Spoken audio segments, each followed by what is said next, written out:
So to jump into this, I have an important question. Okay. And that is, do you think that my mustache is a form of toxic masculinity? That's a really great question, and it could go either way, but I really appreciate your mustache, and I feel that you wear it really well. My mustache, I just felt the validation seeping in through the pores on Mhm. or the hair follicles on my face. But it's all about the intention. So why? Why the Why mustache? the mustache? See, there's this thing that I, when summer comes on, I don't know why, but I just feel like getting a little rowdy. Okay. And I'm a big expression guy. I'm out there just helping people express themselves fully into the world, and I think it's important. And I think sometimes you just do some weird things with your face. Doing Well, weird things with your face directly correlates to having more fun in life. okay, so if your mustache had a motto, what would it be? Oh man, if my mustache had a motto, that's a really important question too. I Yeah, don't want to I don't want to botch this one. This might be the most important question I've ever been asked in my life. I know. Um, hmm. You can take your time, get back. We have some time here. We do have some time here. No, I think if a mustache had a motto, it'd be like, oh god, damn it. It keeps getting like overtly sexual, and I just don't know if I can go that way with it. I'm like, I don't think the world's ready for this yet.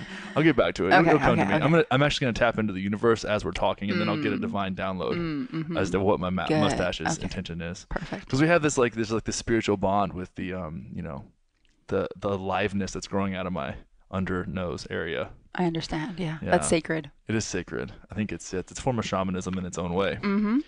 So this has been a fun happening getting you on the podcast because I remember we met and we were talking about podcasting, and I remember leaving the conversation going like, I really don't have any idea what the fuck we're going to talk about. I But don't even then, know who you are. but then yeah, it's like it just seemed like a good idea. I don't know, but then I look at this and I'm like, well, that's actually how a lot of my podcasts happen. So I was very comfortable with that. So as we sit here and like kind of got to know each other a little bit more over the past few days, it's like you seem to have a really strong understanding of masculine and feminine dynamics, and that's something that I've been asked about so much lately and kind of drawn to talking about it Mm, is the way that those two like forms of being kind of play with each other. mm-hmm. And I don't want to make it too serious, and that's a big part of the message of this whole thing that I've somehow put together is just not taking yourself too seriously. Yeah, totally. And life it just seems to take the weight off. I think that there's this gap that's created by taking yourself less seriously that lets compassion just flood into your life. But you just have to create that intentional space, and understanding the masculine and the feminine is extremely important. Extremely important Mm-hmm. when it comes to that. I mean, David Data's work is something that I've taken a lot from, and Yes. and I'm getting better at articulating it. But the way you explain it, I think, is really important and really helpful. So if you could just kind of break it down, like what are some of the biggest characteristics of masculine and feminine expression? Cool. Yeah, I think that's such a great question. And I love David's work as well. The Way of the Superior Man is just one of the best books, and especially, well, for women, but really for men. And I always recommend, like, any dudes in my life or any of my clients, like, definitely, go to this resource. And so when it comes to masculine and feminine energies, I think the first thing to understand is that it's not that men are masculine and women are feminine. It's that these are two combining energies, two forces within each and every one of us. We all have a masculine energy, we all have a feminine energy. In fact, everything in the world is a constant balance between the masculine and the feminine, even Mm-hmm. the sun being a masculine energy and the moon being a feminine energy. And so it's about that interplay, that ebb and the flow, and the balance between the two. And so understanding that these are two energies that need to be balanced and nourished within each one of us is extremely important, especially as we're seeing things now with this divine feminine rising and this movement of women empowerment and men moving away from, say, the toxic masculinity into a more conscious masculinity. It's about understanding that balance. And so some of the components of what it means to be masculine is it means to be strong, it means to be powerful, it means to really show up and to provide and to be in your truth. And it's more of the output Okay, and I more like like that. the outward energy, Yeah. where being in the feminine and masculine is more like left brain, analytical, mathematics, science, like those are type left brain masculine energies, where feminine energy is more of a receptive energy. It's about being in the flow, it's about softening, it's about slowing down, about receiving, more of like the nourishing and the caregiving aspect. Yeah. And so these are typically allocated to men and women, but that's something that's like old story when there was a massive divide and duality. And now as we're coming together and really healing those divisions, we're understanding that these are qualities that are innate in every single one of us. Yeah, I think that's really important because I have a feeling this conversation is gonna play in that a lot, and like define, kind of have an understanding as we go into this, like what each one means and how they are. It is this constant polarity of playing back and forth with each other, and that's the fun, that's the dance, right? That's the fun part, and I think that if we understand that even within ourselves, we can have a lot of freedom and a lot of liberation in letting ourselves be and feel all of those things. So as we go into that, like there's this understanding of life brings you certain, I don't know, let's say boundaries of experience, right? So you get kind of locked into an idea, or there's shame around certain parts of that masculine and feminine expression. Like, what are some of the most, and you work with a lot of people, so like what are some of the most common kind of irrational or unhealthy forms of limitations when it comes to expression of masculine and feminine? I love that. That's such a good question. What I see a lot with my male clients is this inability to express their feelings, right? Yeah. Men were not taught to emote in a healthy way. They're taught to not cry. Pick up your pants and keep going. Put on, like stuff those down. Real men don't cry. Just, be strong and be powerful. And you got to show up and you got to be macho and chop down trees and, have mustaches and wear plaid. And really like the model of what it means to be a man is very stoic and powerful, and you don't have emotions. And so men often, even in men-to-men friendships, don't really know how to relate emotionally. And then with women, there's a resistance to showing how they truly feel or to showing their soft side. And by not being able to show their soft side, they're often also not able to like really receive love, and then by that they're not really able to give love. And so there's this like unhealthy relationship with emotions on the male side. Yeah. And then with women, what I normally see is an over feminization where they don't feel empowered to speak their truth or to like stand up and be like, this is me, this is what I feel, this is what I believe in, this is what I want, and like just taking what you want. It's more of like too passive or too in the receptive and not really being empowered and being powerful and putting themselves out there. Yeah. So that's where you see that polarization. It's so funny you say that, because I mean, there's a couple things that growing up, and I grew up in like a small town, North Texas, like it's such a funny, like conservative world, and it's like, don't be a pussy. Yeah. Right. That's really summed it up. Like, just don't be. And I actually ended up in the hospital twice. After the last thing that I heard before whatever event got me into the hospital was, don't be a pussy. Yeah. Right. Like, hey, I played competitive rugby, and a lot of the people on my team ended up in the hospital completely because they drank like 2 26ers. Don't be a pussy. Keep drinking. Yeah. Keep going. Yeah. Keep doing it. Keep doing this. And even that saying, like, don't be a pussy.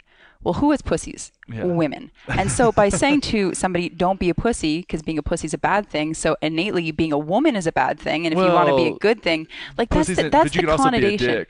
Right.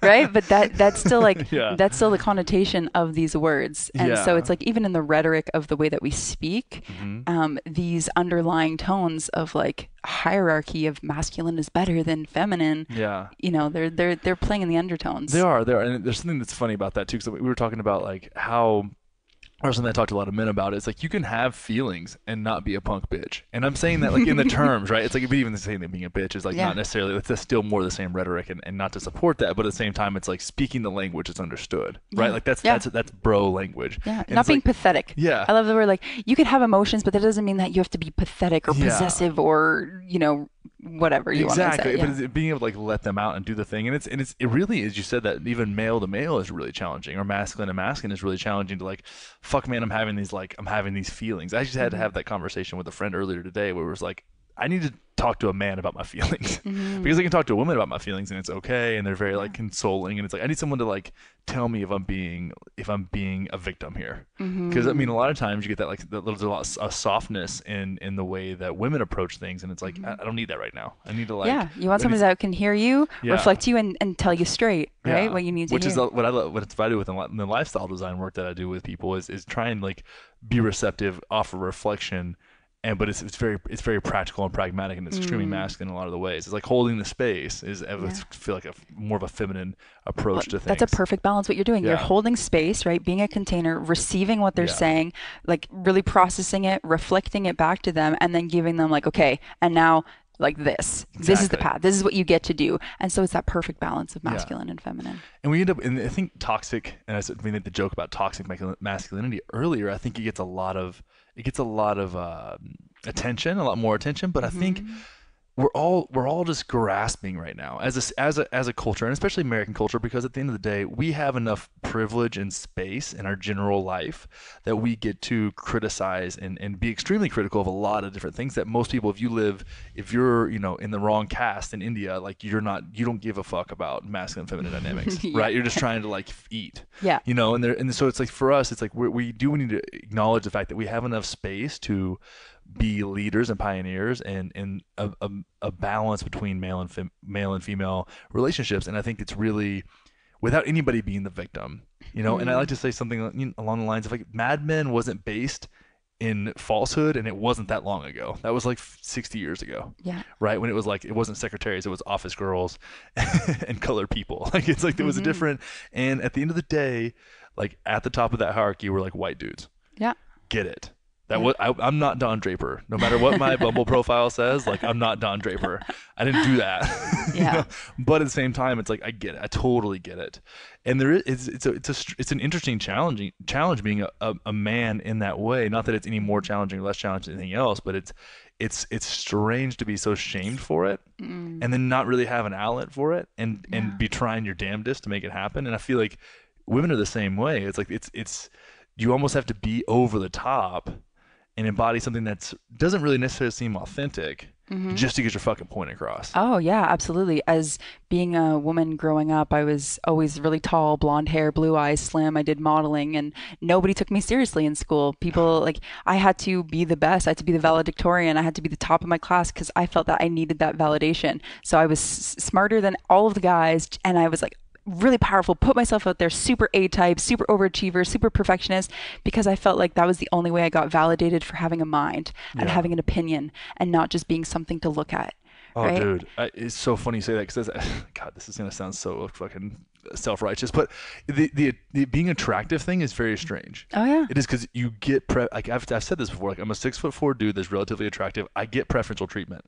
I don't think, like, if I walk into a job interview, like I have nothing outside of like myself to compete with. Like I'm at least walking in at minimum at a blank space, at a blank state, right? But trying to fight for a way to be acknowledged for something other than something that you really had nothing to fucking do with. Like there's a lot in that I think is very strange. And that's if for in that world, it's like, to be recognized for something other than that, and you didn't choose your bone structure or your height or your hair color, like this is all this stuff. So it's like, God, the only thing that makes me valuable in the world is something I really had very little to do with. Like I just maybe like stayed in shape. That's it. It's like, and then people a lot of times like rely heavily on that and don't recognize that, like, man, I really need to have something else here that brings fulfillment to my life and have a better understanding of myself to understand what I value about me and bring that to the world so that then can be acknowledged. Because that's, otherwise you would just end up in this kind of superficial reality, and it's so limiting. Well, that's it. And I love that you said that. It's like these levels of depth, right? Like oftentimes we're kind of operating at this superficial level, and when there's such a heavy weight on aesthetics, right? Like the better you look, the better you are, and like this, that, and but then it's like we've been sold for years. We have been years. sold, right? And it totally takes away from actually what's important. But I wanted to touch upon something that you had said about kind of like patriarchal, like how it used to be like white men ruling everything. I feel that the outer world really reflects what's going on in a lot of our inner worlds, and the patriarchy and how there was hierarchy with men being above women and the masculine being more important than the feminine, like how work was more valued than some of the nourishing things that like a woman would do in the home. I feel that it is a rejection of the feminine and the feminine qualities. And so a lot of men and women suppress their feminine sides because the masculine traits were more appreciated and valued. And I know that I saw that within myself. I was somebody that grew up and I was like, okay, well then I'm going to be the smartest. I'm going to be the toughest. I used to beat people up when they like start shit with me. You know, I would just be like, I'm going to be the best and the smartest and this and that and that. And like, and I saw being a woman as weak. And Yeah. so I wasn't going to be a woman. I was going to be the most badass woman that was like one of the Yeah. guys, Yeah. because being one of the guys is a compliment. And I didn't like other girls because girls are weak, girls are bitchy, girls are catty. And that's how a lot of women are, because we're Yeah. taught and socialized to be that way. And when women think that about themselves, men think that about women as well. And then they often suppress Yeah, that in and themselves. women project that on each other too, And which women is definitely super project it onto strange. each other. Like guys Yeah. definitely have this like this one-upmanship within them, which is I think a expression of masculinity in a way, and it's Yeah. fun. Like guys are inherently competitive, which is Hmm. it's entertaining a lot of times. I mean, shit, we build sports around it, like and we build our Yeah. our political realm around it as well. But like women, it seems like there's a lot of like I want to Competition say and I don't even cattiness. want to say competition. It's like more like judgment based, Hmm. like cutting down of, Hmm. like belittling or Where maybe condescension. It's men like have more camaraderie, and yeah. men's groups are way more tight knit, and men don't have these same issues with women. And I feel like again, it is because we're often so put against one another in the scarcity mindset, in Hmm. like the feminine is weaker. So if I'm better than that girl, that means I'm closer to kind of being like a man, or Yeah. being accepted. And there's a lot going on there. And it's weird. I think sometimes what is needed to understand, and this is just I can attribute this a lot to in my own life, to understanding the appreciation on both sides of that, is looking at it saying, hey, I don't. There's these roles we play. They're very outward in the world. They're like your job role, and you're the breadwinner, or bring home the bacon, if you will. And then there's like kind of this emotional labor that goes into like raising kids. And I don't think it, because it doesn't have that tangible result of money. A lot of Hmm. times, it doesn't get the same amount of appreciation because money is of high value and status is of high value in our culture. Hmm. But really, if you look at it, like there's not one that's better than the other. Like being a really good parent is an extremely important job. Well, yeah, Like you're raising the future generation, the humans that yeah, are going to proliferate the planet. yeah, And exactly. that's it. And how is that not valuable? Like, how is that not the most valuable? Exactly. And it Right? doesn't get appreciated that way. And I think Yeah. one thing that really helped me was first coming out of college, out of like frat dude from Texas State and working at Lululemon, where I Oh, was the only guy, and there was 20 some odd girls that worked there, mostly yoga teachers. So it was like straight from you bro would work at Lululemon. state bro culture to woke culture, right? Back then, it was like this Mm. is old school Lululemon, where like the girls would smoke cigarettes in the back and like show up drunk and shit. Like it was like back in like it was mostly a yoga store before it got really into fitness, and I was doing that part time, like middle time, like 20 some odd hours a week, and then coaching CrossFit. So I was like doing those two things, and a lot of people of us were doing that, but I was immersed in this like clearing sessions and alignment and meditation and yoga, like, and I was like I had no idea. Like I said something was gay one time, and one of the girls like freaked the fuck out on me, right? But it was just like that was just the world I lived in. Like at the Yeah. frat house, you could do that, and I Yeah. was 22, so it was a Mm. completely different dynamic. So that helped me understand what it's like to be the other one, right? Which is Yeah. similar to like being a woman in a male-driven society, right? So it just gave me a lot Hmm. of context because That's there was a lot of awesome. times where I would do something wrong, and my friend, like there was a perfect example where me and this girl that I worked with named Andy, she was a sweetheart. She was one of my favorite people still. She's amazing when I run into her. And I hope she's listening to this. I think she actually listens to the podcast. And we had done the same exact thing wrong. And she had like a clearing session, and I got like full on reprimanded. Mm. It was because I was like that guy, like represented myself as like big gregarious dude. And like I like get the big stick whenever I would like step out of line. And it was Mm. very strange. It was different than what I was used to. It was totally different context. Between that and then dating someone in my late 20s when I owned my gym, and she was making like 5 or 6 times what I was making, right? But it wasn't a problem for me. I started to understand like I actually loved what I did way more than she did. And I was very on Mm. purpose and very driven. I was like able to stay grounded in my masculine through that. And she was doing it because it gave her a financial freedom, and she had a lot of other freedom and had a lot of time off, and she could live a full life with that. And we had this nice balance with it. But I could sense it every now and then, like uprising of like inferiority that came with that, right? Mm. And it was very strange. Like between those two things, like having that whole like standard turn on its head twice in my life, I gained a lot of context on what that means and was able to view it through a little bit of a different lens. And then I saw like when you think about parenting and knowing more, like even single parents and people with and knowing more families with kids and what all goes into that, I'm like, the social value placed upon what the outcomes of these two roles are is completely fucked. Well, it's changing, and It is. that's where, I'll speak a lot about old story, new paradigm, like Yeah. these woo-woo spiritual terms that I love. I just love them. I'm like, we're ascending into the new world, but we really are, and we're co-creating it. And you'll see that, the value used to be upon having a career and a not good 9 to 5 with a salary and a pension and da da da da da. And it's like, I'm making money. And now most people, especially millennials, they're like, I don't give a fuck. If I'm not happy, Yeah. what does money matter? And I want to be fulfilled. And I feel like the fulfillment is the new currency. It's that new thing that we're all seeking. Yeah. Freedom, fulfillment.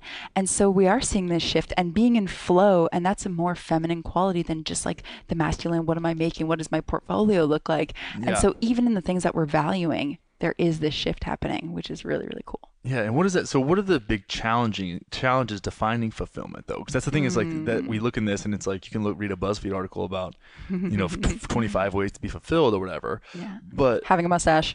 mustache is extremely fulfilling. There's a very positive feedback cycle that goes into the fulfillment of my soul's journey through my mustache. But no, so there are a lot of options. I think there's one thing. It's like what do I do? Does that mean Yeah. I'm a full time like blogger or what? Like, you know what I mean? Am I like running adventure clubs? Like, what does it mean? When you break down the word fulfillment, like really feeling full, like what fills you up? And Yeah. as cheesy as this is, I love to tell people like follow the breadcrumbs of your bliss. Like, like I love that. you know, Follow the breadcrumbs to your bliss. my It's company is fantastic. called Real Life But Better, and I built the whole company around what is your real life but better. Like if you could take a piece of paper and fantasize about your perfect life, who are you spending it with? How are you spending your time? What are you doing?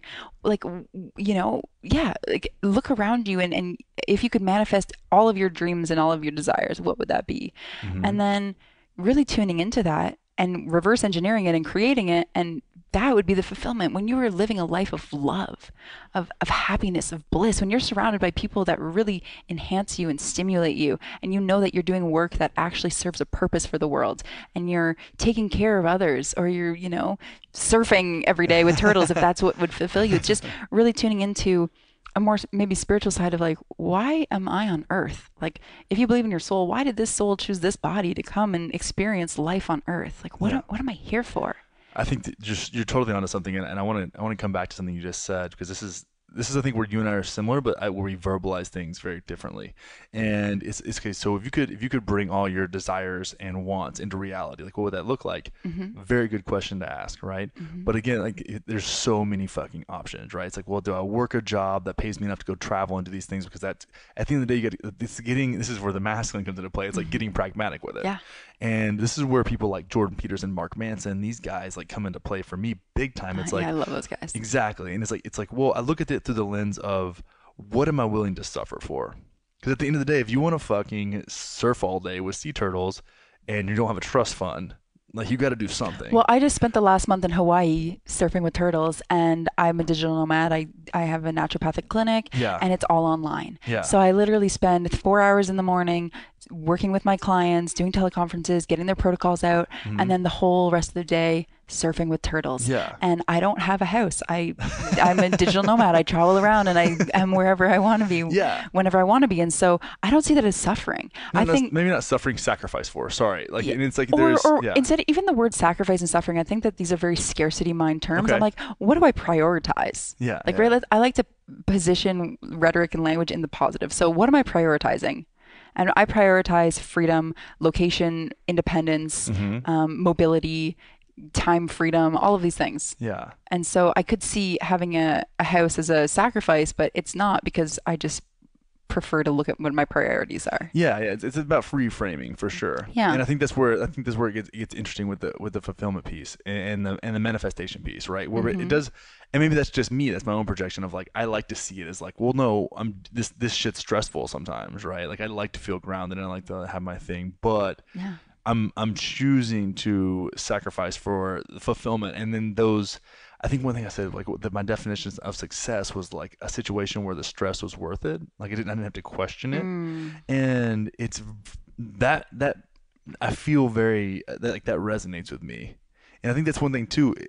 Just hearing the way you and I verbalize it differently, like I kind of enjoy that. Maybe that's like a little bit of martyrdom on my end, but at the same time, like this is just language, and language is flexible, and you have to find a way to make this path and this purpose make sense to you. Yeah, and Because feel good. it needs to feel very like you can grab a hold of it and you can like create a statement with it, and that's just a lot of it has to come with self-exploration, self-understanding, understanding what fills you. Like that's one of the things that you and I both say a lot is what is it that fills you up and what drains you, and you're gonna have to do things that drain you. That's just part of life, but you need to have an understanding of what does the opposite so that you can go invest energy into that. Right. And where is the balance, right? I don't think Exactly. a 50-50 is a good balance of what fulfills you and what drains you. I feel like you're still kind of flatlining. No. But if you have like a linear curve upwards, like bringing in the math here, if you're consistently growing and it's like there is a little bit of draining, there is a little bit of work, but the benefits are there and you're just continuously to grow and develop and enjoying for that, then I think like, there's always going to be input and output. Yeah. But then again, it's just like, well, what are my priorities and what I got to do? You Yeah. always have to give to get. Exactly. And so I think it's important to enjoy what you're giving, Yeah. right? Like the work that I do working with clients, I freaking love that. I would do it for free. Yeah. And so I do have to do work, but then I get paid to do it and have the life that I want. Yeah. So I don't really see it as a struggle or a stress or sacrifice. Yeah.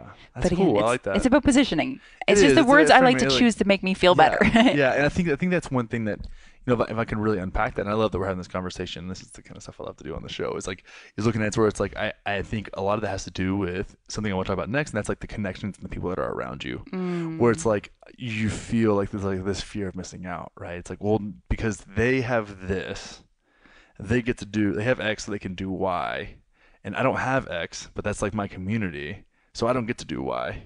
So it's like that to me is like I'm sacrificing Y because I want to be in my path. And that's challenging as fuck for a lot of people. And I think that's one thing because I even had this conversation on a Facebook Live in my community earlier where it's people they're kind of outgrowing friendships and outgrowing communities and feeling misaligned with that investment in that emotional connection. And I think that's extremely valuable to understand where it's like that's the sacrifice piece where it's like, no, I'm going to stay in all weekend and like write articles because I want to get paid to write. Right. And Well, I love that, which is like, that's like, well, but I'm in me, like the sacrifice is like, I that like to means say choose. Like, what if you go to a dessert place and you see like a cheesecake and a pecan pie? For me, if I'm choosing the cheesecake, which I would choose, I probably wouldn't say like, well, I'm sacrificing the pecan pie for the. I'm just like, well, they're both great, but right now I prefer the cheesecake. Yeah, you're right. And I think there's a lot. It's like, I'm not looking at it like there's not, I think the difference is like the outcome of what I'm talking about isn't resentment. Yeah. It's like, okay. It's almost like,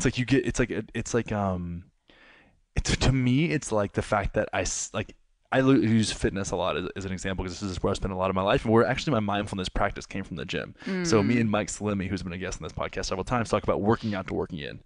And I think this is where a lot of this language comes from, where it's like, I was spending 3 hours a day training and it hurt. And it was like physically painful, and like all the squats I did. That's too much training in a day for anyone listening. No, it's not.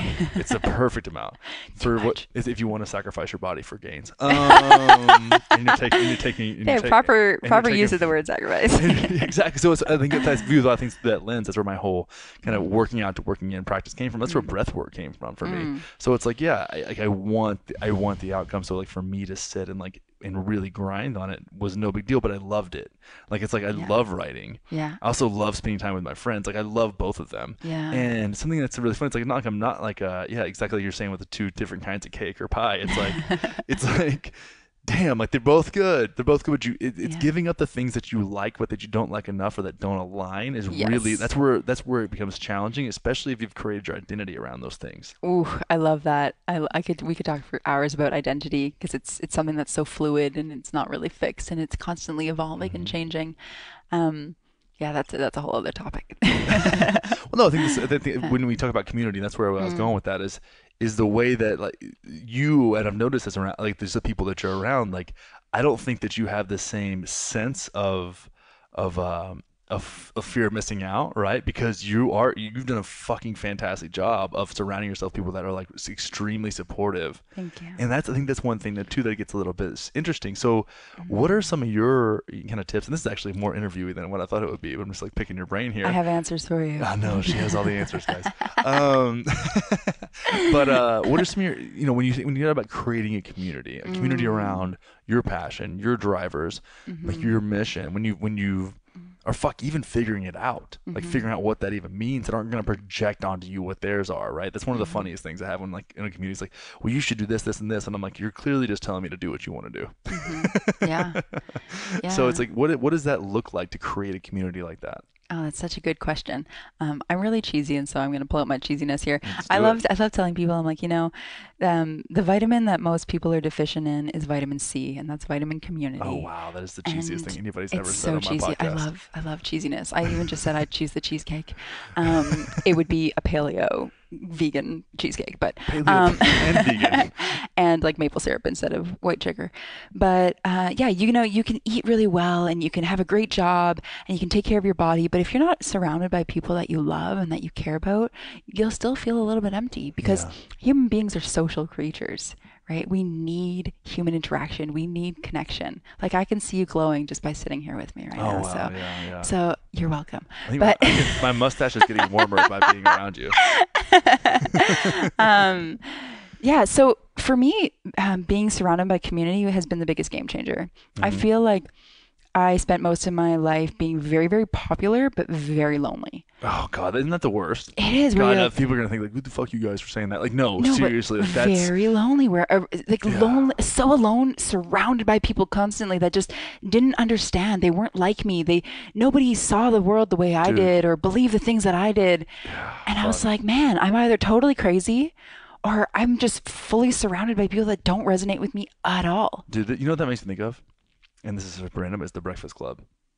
Oh, yeah. You know, like Emilio Estevez's character, where he's like clearly a little bit out, like he's a little bit in the margins, and he like did the thing that everybody wanted him to do to be cool, and then like he Yeah. ended up in detention because of that. And it's like actually all the characters kind of had Molly Ringwald had the same kind of vibe, but it's the fucking thing is weird about that is like when you're surrounded by people but you feel alone, like there's a lot of misalignment there, and it's strange when you're in the world where everyone else around you thinks that you're like in this fucking cool kid club. Like you're like everyone's like, you're, you got it all. you're like AC Slater in this motherfucking Saved by the Bell, drama. And it's like and you're like it's almost like you can't tell people anything different. And then it feels very like, and that's the thing I've realized in working with people that's been super helpful is like inauthenticity, and that's why authenticity is like taken far and away the lead in all the content that I put out, where it's like it's fucking toxic to me. Like it literally eats me from the inside, and I can like feel it. Oh, absolutely. It eats away at you. This is why it's a virus in your system. Oh, fuck, dude. Inauthenticity is a virus for sure. Because you can In lie our to culture, others, yeah. but you can't lie to yourself. And that it's a parasitic infection that will eat dude. away at who you really are, because your truth will always try to shine through. And when you're lying to yourself and suppressing who you really are, that's where that's where disease comes from. And so going back to community, I feel that, really looking around and asking like, do I resonate with these people? Like, are our values similar? Yeah. Are we spending time on things that matter? Or like, and so if not, like I know, I played competitive rugby forever and I was drinking and partying and doing all of the things, and I was like, I'm not really happy. But hey, there's nothing wrong with drinking and partying, though. No, there's nothing wrong. Like drinking and partying can be really great, Yeah. and if you love that, that's great. But for me, that wasn't really resonating with me anymore. I wanted to talk about metaphysics and all of like the spiritual healing and do yoga and whatever. And so I had to take a step back and be like, who the hell am I? Oh, the key phrase there that I want to point out: take a step back. Yeah. Like literally create motherfucking space. Space. It's like, actually I was doing some work with a mentor of mine, Mark England, and we were doing him. Yeah, he's Mark a good England's dude. fantastic. Shout out Hey, to Mark. vocabulary.org. Yeah. Code word real, get you $100 off. What's up? Anyways, Yeah, all quick about promo. that vocabulary. Shameless plug for Procabulary. Fucking awesome course. And he's an awesome guy. And we were doing some language work, and I was like deep in this victim story that I've been like processing. And we're actually supposed to podcast. I have enough podcasts for like 2 months now, so I don't have to worry about it. So we're gonna do it again soon. But it was we just ended up working. He just ended up working with me on some stuff. And the first statement on this like Procabulary thing that I'm working on is like, I created space. Because I've seen that in my life, just like meditation. It's like something I've let go of, but I saw the value and the beauty in is literally creating space. That's and that feminine. starts with thanks. That's it. No, that's a feminine energy. Yeah. That's a feminine thing to create space. Yeah. That's and great. It's beautiful, and it starts creating space inside yourself, like creating emotional space in yourself, then physical space, and then once you've kind of reconciled that, which is fucking painful because identity, right? It's like it's created by our surroundings. We have to like kind of let go of part of ourselves. then more aligned connections can then come Yes. into be. But if you don't make room for them, they're not going to be there. And so often I've had my clients ask, well, what does it mean to make space? And I think that telling them like, just chill out for a minute, like lay in your bed when you're not about to pass out and tune into yourself and be like, you know, who am I? How do I feel? Yeah. What's going on? What do I need right now? Is this true for me? Is this real for me? And like going through all of the facets of your life and being like, does this fit? Does this resonate? Yeah. Does this feel like me? And if not, like that's where you go into the contemplation and be like, okay, well then what would? Yeah. Right? And this is where this conceptualization of like, what's my real life but better? Who do I want to be? How do I want to co-create my reality with the universe and like really manifest my life? Yeah. And so, yeah, I love that, you know, taking that step back and it's like disengaging with your life that you've created because your life is actually separate from you. Yeah. And so disengaging and then being like, okay, reevaluation and then stepping back into it. I don't want to glaze over that. Would you break down your life is actually different than you? Yeah. Yeah. Because your life is something that you create, right? Like you have this job, you have this persona, you have these friends, you have the clothes that you wear and your body and your food and all of these things that are external to you. And it's something that your life is something that you do. Yeah. You do your life. But there is something still separate. There is this like back you, this observer you, like the separateness of your identity that is still kind of just like watching you do all of these things. And when you realize that, you can just like kind of pull yourself out of it and then like look at the life that you've created and recognize that it could be changed in a moment. It could shift completely. Like you could quit everything and move across the planet, you know, and like restart. You could have a new accent. You could have a new name. Like everything can be changed if you wanted to. And so recognizing that your life is a little bit separate to you, I think it's very empowering because then you always get to realize that, wow, I have the choice. Yeah. I like to say it's liberating. Like, it's empowering too. Better both. Because it's like, okay, cool. Then you can be empowered through liberation. Yes, almost, where it's I like, love okay, that. I'm free now. Okay, cool. Now I can build on myself. Can someone make a meme or a quote about that? You can be empowered through liberation. We have a person for that. Okay, hey person, that was you can be empowered through liberation. Is that it? Yeah. Yeah. We can also crowdsource it. If anybody makes one of those, go ahead and shoot it over to at Connor Wonders on Instagram. Thanks, guys. No, yeah, we got you. So yeah, there's something to be said for that, and through the liberating piece, like that's the thing is like it's almost like killing a part of yourself or an old self to be liberated. That's where the letting go process. And we hear a lot about this, right? Like, let it go, let go of what no longer serves you. And that woo-woo term, which I love, like let go of what no longer serves. Yeah, okay. So if one part of your life, right, like you have this toxic relationship, if it no longer serves you, if it feels toxic, if it's not enhancing you, doesn't make you feel good, if it's not a breadcrumb of your bliss, sayonara, baby, cut it out. Okay, yeah, it's easy to say, but how do you do it? Well, how do you do it? Cutting out a relationship? Yeah, authenticity. Telling the person, hey, you know what? Like I've really tuned into my truth and this relationship is no longer aligned. Yeah. I don't feel like it's serving me at my highest good. Baby, I'm sorry, you're just not a breadcrumb of my bliss anymore. Don't say that. That's not a good one. That's a lot. People would be like, "What the fuck are you talking about?" Yeah, you should go to the jungle and do ayahuasca, and then somebody come back and tell everyone you know that they're not breadcrumbs for your bliss. And see how that goes for you. Ayahuasca is a great way to really tune in. It's a really great way to have yourself shown to you in a powerful, mind-blowing, life-shattering way. Responsibly through very qualified, vetted resources. Yes. Do not do ayahuasca for yourself. Don't get it on Amazon or Craigslist. Please do or not. the dark web. Please. Thank you. Don't make it yourself. You're not a shaman. Yeah. Unless you have a mustache, then you're guaranteed a shaman. You're still not a shaman. Do not listen to this. No, so I think there's something to be said about letting go, and it's this. I had this idea where another mutual friend of ours, what's his name drop constantly? Yeah. Mike Bledsoe talks about phase shifts. He's like, she loves you, Bledsoe. We'll have to send this to him. But whenever you phase shift, right? Like we go with like kids are going through a phase. Mike would say it's like kids are going through a phase. Like adults are really just big kids. We just have a little bit more experience and we've grown. We're bigger, like we're physically bigger, but really like debatably like less open-minded. Not even, we're less open-minded, and there's a lot of things that change, but we still go through phase shifts, right? Like a 3-year-old throwing tantrums and you being a self-righteous dick at 35, like those are still phases that you can outgrow. And when you talk about letting go, I think it's important to recognize when you're going through a phase shift and to use more woo-woo terms like stepping more into yourself or finding your path or getting grounded in your purpose, like things like that. There are going to be decisions that you make. Maybe you're on phase 30 and you're moving on to phase 31 of your life. Like there's a bunch of these, right? Mm-hmm. Well, there's still decisions that you made in phase 30 that were appropriate for phase 30 that are no longer appropriate for phase 31. Oh yeah. And you have to recognize those, or you will stay stuck in like an adolescent level of living forever. And most people don't actually reach like what Mark Manson would call like adulthood, right? It's like you're still in this like kind of transactional way of living, and the biggest thing to me there is not creating the space by letting things go and recognizing what no longer serves as you shift into. And this isn't shifting phases isn't an option. They're just going to keep playing to you, Yeah. giving you opportunities to grab hold. And if you don't, then you just end up playing the same fucking level on Mario over and over again, and it gets really fucking lame, and that ends up very dulling and feeling very stuck. Yeah. The same level of Mario, or for me, I like the analogy of the hamster wheel. Like if you're Yeah. just constantly on this hamster wheel and that's your life. We call it the hamster wheel of bullshit. Yeah, the hamster wheel of bullshit. Yeah. It's pretty profound. I think the Buddha said that. And Jesus. Definitely. Yeah, they got together and they definitely came up with that Yeah. term. Yeah, I think that's it. If you feel like you're just in this cyclical cycle of bullshit and never growing and never it's like, how can you get off that wheel and just be like, okay, I need something else. Yeah. Like I need to create something else here. Yeah. And I like that phase shift. Yeah, this phase shift piece, and I think a lot of that's where the learning comes into play, right? That's where, to bring it back around to these masculine, feminine dynamics, that provides a space for you to understand where you're being very self-critical, in my opinion. Like, Self-compassion is a feminine characteristic It and a is. feminine energy, and it's so important.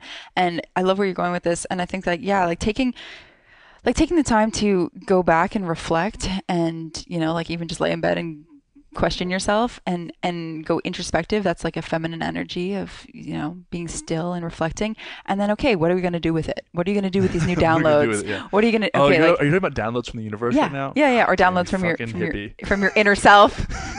Downloads from your, whatever. I love the universe. I think there would be uploads from your inner self. Ooh, okay. Well, simultaneous uploading and downloading.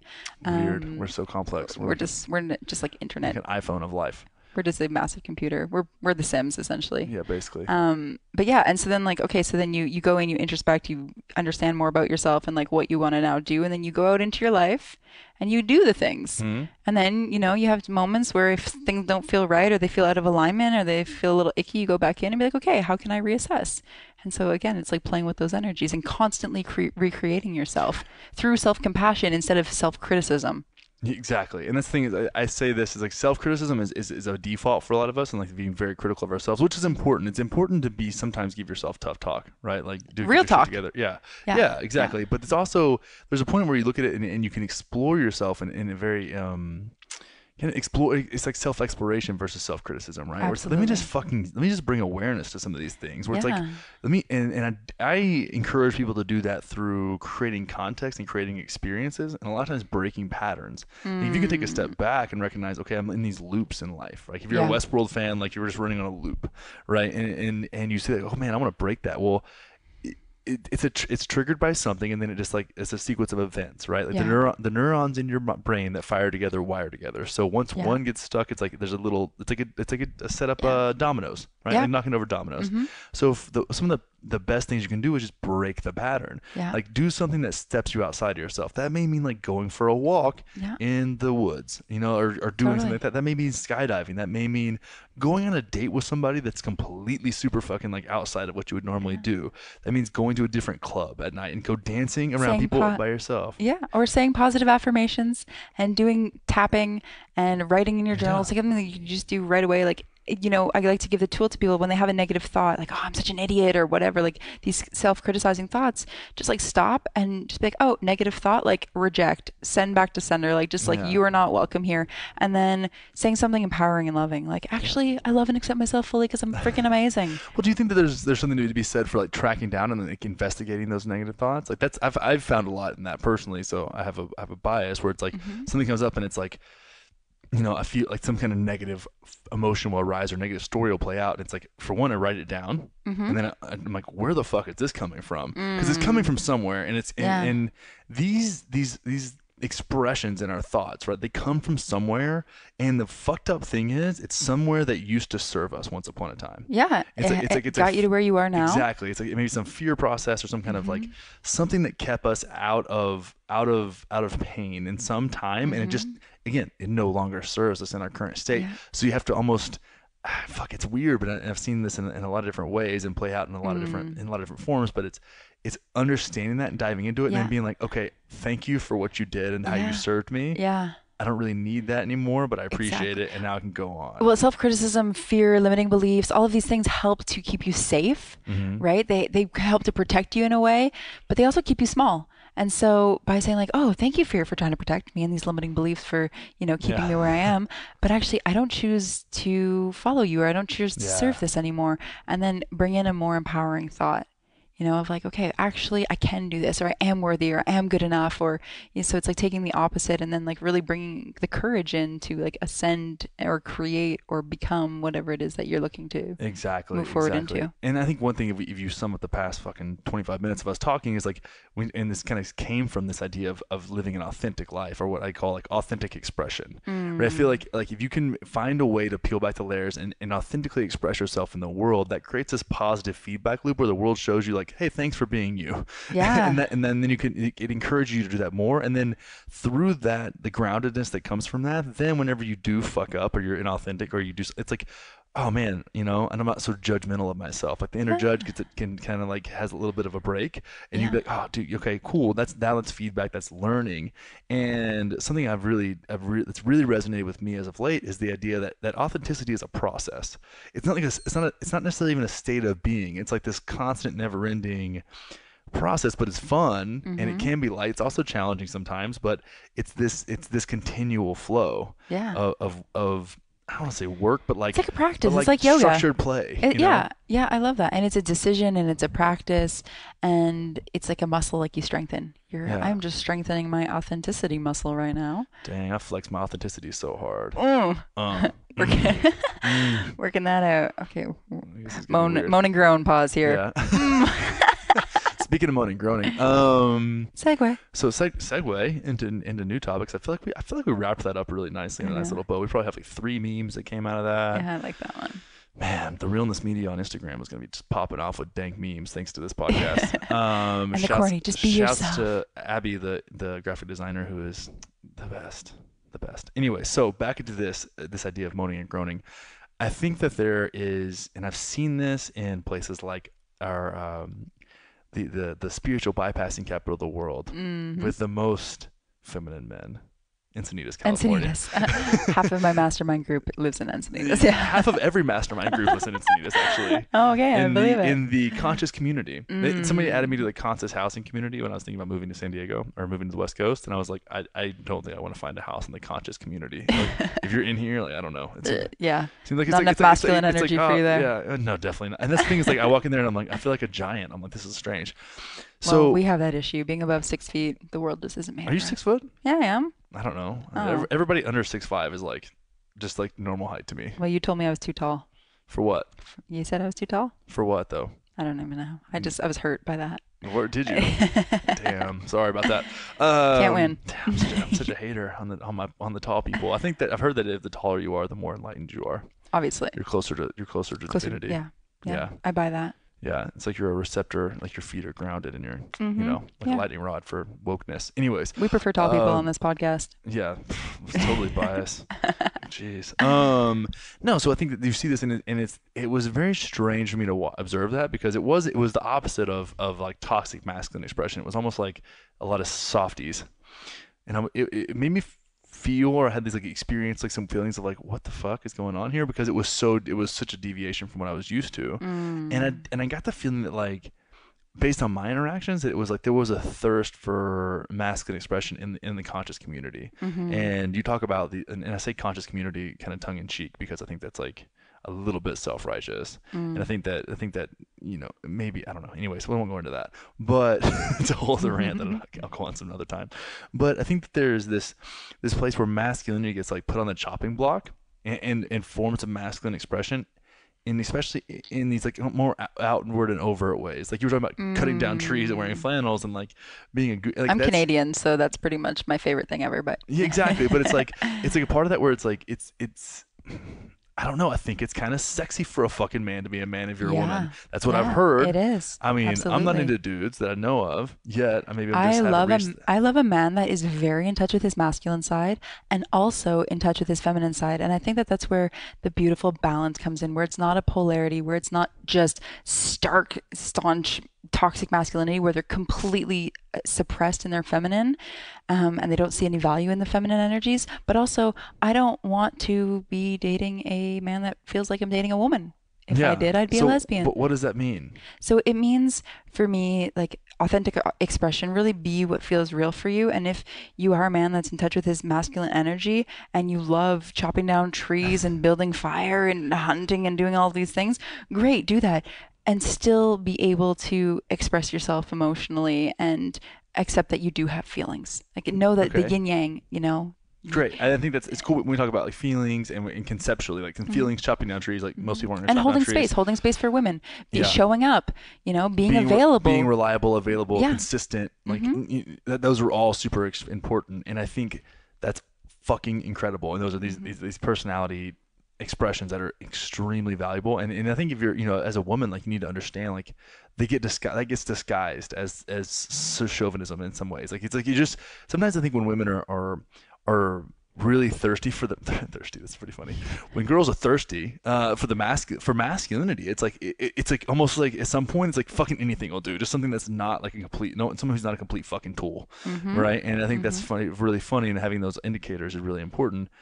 But one thing that's come up a couple times as of late, and the world that I live in is sexually Hmm. like being sexually assertive, right? And we know Hmm. if you get into Esther Perel and these different things like the Madonna whore complex, and that gets all kind of wonky and research that if you want to dive into it. But it's basically like as a man, like funneling girls into this Madonna category, and not Madonna the singer, like Madonna the Yeah. goddess, right? Where it's like almost on a pedestal, and then like the whore, which is like a whole different ball game, right? Hmm. And yeah, it's an it's an interesting situation, but I think there's masculine expression during sex within a mindfulness or a mindful environment. I'm trying to be Hmm. really careful with how I word this. Yeah. Gets fucking challenging because Yeah. sex is different, but it's Hmm. kind of not. I feel that, okay, so I feel that it can be really balanced as well. Like, you know, you can have very passionate and purposeful and connected sex while it depends on what your partner likes as well. And I think that's where communication comes Yeah. in. But, you know, where the woman can be ravaged if that's what she likes, but then also cuddled at the end. And you can still Yeah. kiss and it just depends. It's like there is no one standard. It's really about what each person prefers, you know, and even bring it back down to like if complete masculine is on one end of the spectrum and then complete feminine is on the other end of the spectrum, everybody falls somewhere in between. You might be True. 50-50 and being, you know, you consider yourself as both sexes, or you Yeah. could be, you know, like a Yeah. little bit here, a little bit there. And I think that it's just about, yeah, knowing what feels comfortable for you, being aware that there are these energies, understanding the people that you're with and what resonates with them, and then having open communication, which is really important, Hmm. and like holding space for one another, asking, hey, what feels good for you? Hmm. Give me feedback. I'd love to support you in a way that feels right for you. And I'd love to show up in a way that feels good for the both of us. And Yeah. understanding that everything is a relationship where you're both co creating. Yeah. That's the thing. You are co-creating. And the way that I see relationships now, and this has developed a lot over the past couple of years, is essentially like, and I think about things in a form of experience and expression, right? So you're Hmm. essentially creating this life experience, and it's not, you still have yours and they still have theirs, obviously those are very, and they need to be independent and strong, but together it's like it's almost making like a third thing, Yeah, and it's like this shared exactly. Your experience. relationship is outside of both of your. Exactly. It's Yes, like yes, yes, yes. or it's like the gray area. I don't even say the Venn diagram doesn't even make any sense. It is like this whole like it's another Yeah, it's like circle. a Venn diagram. Yeah, it's like Yeah. the convergence of the two Yeah. your two complete circles that come together to overlap, and that in that little overlap is the relationship. Exactly. And it's like depending Love on that. the style of relationship, there's a lot there, but there's something you said for I think in sex in particular, and this I want to stay on this just because this has been something that's come out so long. It's like it doesn't always have to be the same, No. right? People do get in this like sexual rut. And it's like sometimes like you're talking about like you can be ravaged and then cuddled at the end. I Yeah. think sometimes just don't. Yeah. Just be a fucking Sometimes- straight gorilla, surprise sex, giving zero fucks about the other person's like necessarily like getting off. I'll do that with right? my partner sometimes. I'm like, you right now. I don't care what you're doing right now. Like, let's go. Like, and like totally used and abused. And but that's okay because we have a relationship. You have a relationship around that where it's and like, you know it's that's not like comfortable. Yeah, and you're not using somebody. It's almost like play. Then it's also times where it's like, maybe you should just, I don't know, go down on your girlfriend until she gets off without any, it's just the most feminine thing you could do, right? Without any repercussions needed. Yeah. Right? I used to do that in the morning a lot. It's one of my things. It's really fun for me. Amazing. It's like funny way to start the day. Which was inherently kind of selfish because the whole day would be wrapped around. There is no giving evening. without receiving, and there is no receiving without giving. I enjoyed it. Yeah. I didn't do it because I was like being selfless. I'm not fucking Gandhi. I'm not the Gandhi of eating pussy here. It was just like, it was just fun for me. It's like, this is fun. But I think it's important to just be like, it's like just this, we get so caught up. And this is what I fucking don't like about porn. And I don't like porn. I don't have a lot of experience. People think this is so weird. I think like I have a superpower because I can masturbate with my imagination. People are like, what? You can do that? I'm like, yeah, I just never really watched porn. Like, never got, the guys always kind of like gross me out. So I was like, me too. And so I watch porn with a partner sometimes, which is super fun, but that's more like about like picking out girls and like, you know, it's like, it's very like, it's like playing in this like superficial world. Like, it's like fun for me. That's fun, but I think it gets you stuck in like what should be and the shoulds of masculine and feminine expression. It's like the sounds, the noises, the styles, their like all makeup, these things, like all the lighting. And you know what? Like psychologically, porn has so many negative repercussions in the brain. The way that it actually rewires the synapses, the expression. It's very, very toxic, and it has like these neurotoxic stimulations that just have deteriorating effects on the brain, and then makes people often it disables them from having actual connected sex because they're so wired to have like hyper stimulation. And I know. And the guys are ugly most of the time, and the girls just it's not real. I will say it's so disconnected. Say, people are gonna like this. There's this thing called beautiful agony. Okay. Where this is like a side note, we'll go back to what we're talking about in a second, but it's really, really fun to watch. And it's essentially it's guys and girls, generally by themselves, but sometimes it's couples, and it's just the shoulders up, and it's people just getting off. Oh wow, that's and you're just watching someone like come, or like get themselves to climax, so they're coming, and it's like it's so. I really, really enjoy like the variability in people's sounds and it's any kind of expression, right? The way someone talks, the way someone smells, the way someone walks, like that stuff. Just human behavior just fucking fascinates me. And watching someone come, like just from the shoulders up, it's like not even there's like no nudity really, is. It was one of the like sexiest things I've ever seen, and I could not express. I couldn't understand because porn doesn't really turn me on that much, and it's like that's why I mean if it did it for me, I would invest in that, and it's changed my sexual experience a ton because I don't have all these like preconceived expectations. But there was something about that really showed me. It helped me because it wasn't anything else, any other stimulation besides like almost as best you can on a computer screen, like connecting with someone. Understanding what really got me going. Well, I feel that's different. That's seeing like human emotion, and it's like getting almost like an insight into their like it's experience. Very personal, and it's normal people too. I mean, there's attractive people in there too, but it's like it's not porn stars. Right, because porn, it's so disconnected. It's not Jenna Jameson going, It's just weird. It's like some girls people make weird fucking noises when they get off, and it's fucking hilarious. I full on make like animal noises sometimes in a way. Yeah, what kind of animal? There are people listening to this podcast that can confirm or deny that. Write it in the reviews on iTunes. I don't know what kind of animals. We'll let the audience decide. Okay, all right. Elephant. Clearly, elephant. Did you make an elephant noise earlier? Did I? Yeah. But anyways, what were we saying? Go back to what we're talking about. But I think there's something to be said about the fact that it doesn't always have to be the same. It doesn't. In this getting locked into this like style and the expectations of all of these things takes you out of it, and acknowledge the fact that just like any other fucking thing in life, when you start to think, I really want to be more assertive and strong-willed and express, which is essentially expressing my masculine more sexually, it's gonna be kind of clunky for a minute, and you've got to go in there and just be like, but also at the same time, if you're gonna embrace the masculine, embrace the fucking masculine, understand like. The masculine, as the divine masculine, doesn't really give a fuck, right? If it's messy or not, like they'll break a fucking coffee table. I don't know that that's the divine masculine. I think that's more on the side of the toxic masculine. I don't know, dude. Of like I think it's playful, though. aggression and breaking tables. Having sex on a table. Oh, okay, tables having break. sex on a table. Yeah, Not I mean, not like that's punching fine. it. Yeah, Like yeah, okay, shit okay. happens. Like, Okay, I if the understand. leg falls off because Well, we're banging it out on the table, like fucking so be it. Like I don't care. You know, something right? Okay, and something I do want to say to that though is, I think it's really there's a lot about patriarchy and hierarchy and like toxic masculinity, but you know what? We're in a time where there is a shift happening, right? And there is more consciousness coming into the terms of masculinity and femininity, and a lot of men are becoming a lot more conscious, and they're doing their research and they want to learn more. And I feel that it's really important for all the women to have some compassion, for the men that are going through this awakening or ascension or shift or whatever it may be.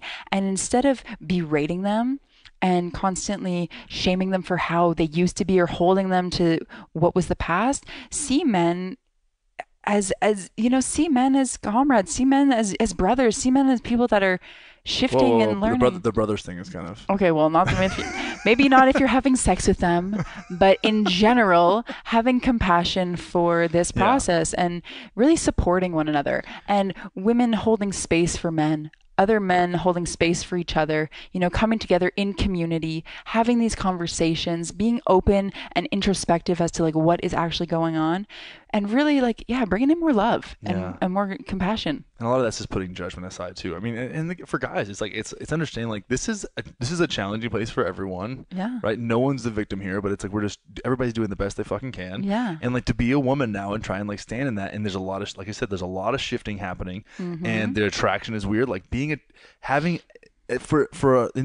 way that most guys that are my age ish, like I'm 31, so it's like around that age, like arrays, like. Not so much for me, but I am kind of an outlier in that way because I put a lot of work into it. But it's like dating a very strong and assertive woman is challenging, and for you to be well, it is. I know. But it takes work. And to me, it's very gratifying. It actually, strong man. Yeah, it does. So it's like don't use that as like this. And I'm here giving advice, but it's like using that or comparing yourself against that or being emasculated by that is the inappropriate response. It's like, well, no, that's an allowance for you to then step deeper into your masculine, not in a competitive way, but they need to hold space, because women and men need to understand this is like stepping more into the real masculine, the real feminine. It gives the other person permission to do the same. And inherently in relationships in particular, one person's going to be more in tune with it than the other person, and it's that person's kind of the guide star in the relationship as far as like stepping into that. Yeah. And it's just how it is. Unless you're even if you are in like some kind of, and being in the world that I'm in, like I get to experience really really aware women around this thing, and it's different. But then I feel like sometimes I have a lot of variety as far as like some of the women that I see are not in this community, in this like mindfulness space, this like content generating space where it's like this is what we do, and then but then I'll find somebody who's far ahead of me in that, and it's like getting to play both roles is very very humbling and very interesting for me to like I love context, like I said, in human behavior. So it's like understanding where you're at, understanding what feels right to you, understanding what fills you, and then stepping more into yourself will give your partner permission to do the same. And if your partner is more further along in that, which I think is a lot of time the case when it comes to men, it's okay. It's okay in creating that conversation, creating that dialogue, and then creating like an understanding of what that means, and but no one, I don't think the underlying intention isn't for someone to be different than who they are. It's to be more of who they are. Yeah, absolutely. And integrating all of the parts of them. Yeah. And something that you just said was super interesting.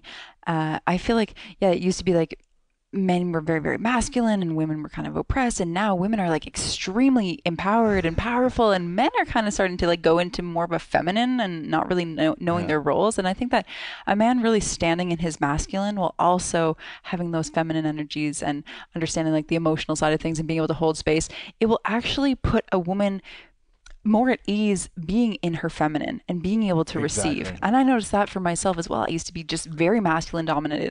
And now when I'm around men who are masculine, but also I feel that they can hold space for me, I'm like, I can breathe. You're breathing really well right now. Thank you. I'm trying. That. And that probably has nothing to do with it though. And I feel comfortable. I'm like, okay, I can lead and I can be empowered and I can be independent, but I also know that, wow, this man can support me and he can hold me if I need it. And it's like, it's really comforting to be in that space. It is. So thank you to all the men who are doing the work. Shout It's out. great. Shout out to the men doing the work. Mm-hmm. And the ladies doing the work. Yeah, we're all doing great, and that's the thing, That's the thing I think we lose sight of. Is like we're doing awesome. Yeah. Right? We're doing way better than like in the last 100 years. Like we're doing Right. great. We're doing great and but getting better. side note: quit using fucking single-use plastic. Yeah, I know. If you're using straws, I tweeted this today at Connor Wonders on Twitter. If you're using straws, you're a trash human being on a regular basis. I get it. Buy some fucking stainless steel ones if you want straws. And like Tupperware, who uses plastic Tupperware? And especially microwaving. Like if you're whoa, microwaving your whoa. plastic Tupperware, I mean, This get has glass. nothing to do with masculine feminine dynamics, Yeah, but yeah, it's just about being a conscious human being in don't suck. 2000. Get some fucking glass Tupperware like a goddamn grown up. Step more into yourself by not using as much plastic. That's it. Yeah. I'm just like I really like because the earth is it's the feminine mama. Yeah. So taking care of the earth, getting out into nature, that is really reconnecting with your just think feminine. about every fucking piece of plastic that you use, especially single-use plastic, is like shooting your mom in the face with a paintball gun. Exactly. Treat your mama right. It's fucking science. Let's coin that. Let's meme that up. Well, so this has been super fucking fun. Thank you so much for hanging out. This has been. I think this has been a really fun conversation. Yeah, it really has. I appreciate you. Stoked to have met you, and you're welcome for me holding on this space for you. Thank you. I feel it. I feel cuddled by your masculine energy. We'll see you soon, love. Thanks for hanging out for the show, everybody. Samantha's such a fucking badass, and I just realized as we wrapped up the show that I didn't ask people ask you where to find you. I didn't ask you where to find you for the people. Wow. So where can everybody find you at? Yeah, sure. So my name is Samantha Lotus. My platform is called Real Life But Better. You can find me across all social media platforms. I love making new friends. So add me to Facebook, Instagram. That's Samantha_Lotus. And that's Samantha_Lotus on all social media platforms. Yes, sir. Damn. And you know what I'm going to do after this podcast? What are you going to do? I'm going to add you to the Realness community on Facebook. And we're probably going to do a Facebook Live in there. Amazing. We do live Q&As every week. Did you know that? I did not know that. I don't even know who you are. Shit. Did you even know me? Do you even know about the Realness community that you can request access to on Facebook right now? Oh, amazing. You just have to go to Facebook and search the Realness community. And you'll see a picture of me doing something silly. Great. Well, I'm going to go ahead and do that right away. There's so many woke ass people in there just getting more woke day to day, expressing their masculine and feminine in the most healthy ways ever. I can't wait to connect with your community. Yeah. They can't wait to connect with you either. And guys, again, if you love the show, head over to iTunes, give it a 5-star review. And if you want to give Samantha a little shout out on the review, I will screenshot it and send it to her, and it will make her motherfucking day. I appreciate you. We love you guys. Thank y'all so much. Again, one more thing, one more pitch, one more sales pitch. Go to gettherealness.com if you want to work with me. You click on the lifestyle design tab and fill a little form. We'll do a free 20-minute talk, dive into what makes you tick, what makes you feel like you're bringing the best self, the most full version of yourself to the world. We'll dive into all kinds of fun stuff. So check that out, and we'll see you all next time. Peace.